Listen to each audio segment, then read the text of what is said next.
ایران کے ختم الانبیاء سینٹرل ہیڈ کوارٹر کے ترجمان بریگیڈیئر جنرل ابراہیم ذوالفقاری نے خبردار کیا ہے کہ اگر امریکہ ایران کے بنیادی ڈھانچے پر حملے کرتا ہے تو ایران خطے کے بنیادی انفراسٹرکچر کو نشانہ بنا سکتا ہے۔ ایرانی سرکاری میڈیا کے مطابق ذوالفقاری نے کہا کہ اگر امریکی صدر ڈونلڈ ٹرمپ اپنی دھمکیوں پر عمل کرتے ہیں تو ایران کی مسلح افواج سخت جواب دیں گی۔ ایران کسی بھی صورت امریکہ کو آبنۂ ہرمز میں مداخلت کی اجازت نہیں دے گا۔ ایرانی جنرل کا کہنا تھا کہ آبنۂ ہرمز ایران کی ناقابل عبور ریڈ لائن ہے اور کوئی ملک اس معاملے میں مداخلت نہیں کر سکتا۔ ایران کے ختم الانبیاء سینٹرل ہیڈ کوارٹر کے ترجمان بریگیڈیئر جنرل ابراہیم ذوالفقاری نے خبردار کیا ہے کہ اگر امریکہ ایران کے بنیادی ڈھانچے پر حملے کرتا ہے تو ایران خطے کے بنیادی انفراسٹرکچر کو نشانہ بنا سکتا ہے۔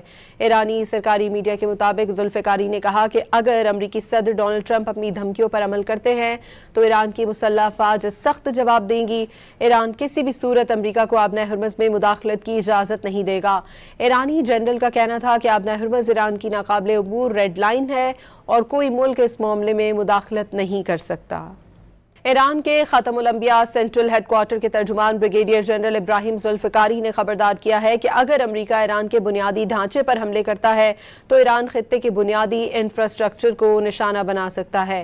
ایرانی سرکاری میڈیا کے مطابق ذوالفقاری نے کہا کہ اگر امریکی صدر ڈونلڈ ٹرمپ اپنی دھمکیوں پر عمل کرتے ہیں تو ایران کی مسلح افواج سخت جواب دیں گی۔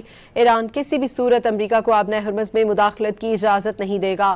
ایرانی جنرل کا کہنا تھا کہ آبنۂ ہرمز ایران کی ناقابل عبور ریڈ لائن ہے اور کوئی ملک اس معاملے میں مداخلت نہیں کر سکتا۔